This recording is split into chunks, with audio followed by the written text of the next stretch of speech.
সিনটা বলে দিলে তো আসলে হবে না, সিনটা দেখার জন্য টুইস্টকে বলে দেয় সিনেমার, এটা হয় নাকি? বাট এত বড় একজন অভিনেতার সাথে দেখা হয়েছে এবং আরও অনেকের সাথে দেখা হয়েছে, কথা বলার সুযোগ হয়েছে, তাদের জীবনের গল্পগুলো শুনতে পেরেছি খুব কাছ থেকে, খুব ভালো লেগেছে। ক্রিটিক্স ওটিটি বেস্ট অ্যাক্টর হিসাবে, ফিমেল অ্যাক্টর হিসাবে অ্যাওয়ার্ড পেয়েছি। কোন সিনটা দেখতে হলে অন্তত যাওয়া উচিত? সিনটা বলে দিলে তো আসলে হবে না, সিনটা দেখার জন্য টুইস্টকে বলে দেয় সিনেমার, এটা হয় নাকি?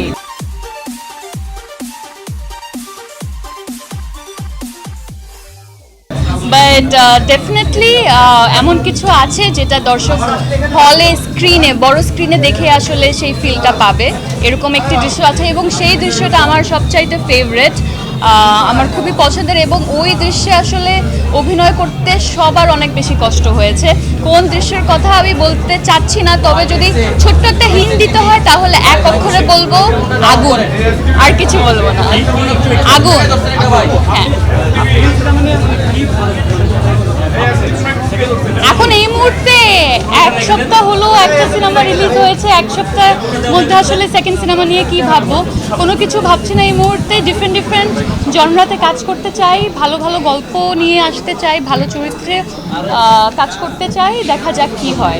এত বড় একজন অভিনেতার সাথে দেখা হয়েছে এবং আরও অনেকের সাথে দেখা হয়েছে, কথা বলার সুযোগ হয়েছে, তাদের জীবনের গল্পগুলো শুনতে পেরেছি খুব কাছ থেকে, খুব ভালো লেগেছে। আমার তো আসলে আমি অনেক বেশি গর্বিত ফিল করছিলাম যে এত বড় একটা প্ল্যাটফর্মে আমি বাংলাদেশে একটি সিনেমা নিয়ে আমার দেশকে রিপ্রেজেন্ট করতে পারছিলাম।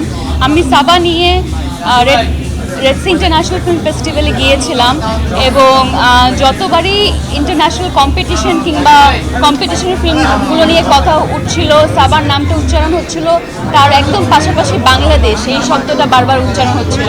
তো সেই ব্যাপারটা আমার খুবই ভালো লেগেছে। ক্রিটিক্স ওটিটি বেস্ট অ্যাক্টর হিসাবে, ফিমেল অ্যাক্টর হিসাবে অ্যাওয়ার্ড পেয়েছি।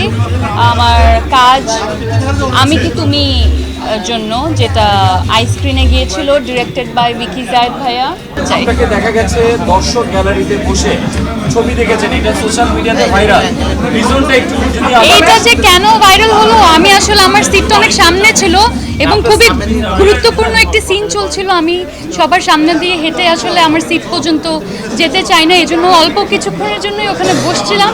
এখন মনে হচ্ছে বসে একটু ভুলই করে ফেললাম, আমি বসে ওয়েট করছিলাম যে এই সিনটা শেষ হোক, তারপর আমি আমার সিটটা খুঁজে সামনের দিকে যাব, দর্শককে ডিস্টার্ব না করার জন্য আসলে ওখানে অল্প কিছুক্ষণের জন্য বসা ছিল। দেখলাম কে যেন ওই ছবিটা ক্লিক করেই সোশ্যাল মিডিয়াতে দিয়ে দিয়েছে।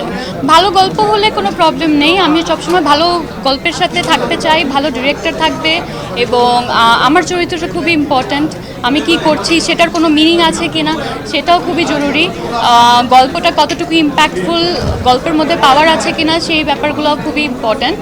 সো ভালো গল্প হলে আমি যে কোনো গল্পের সাথে আছি।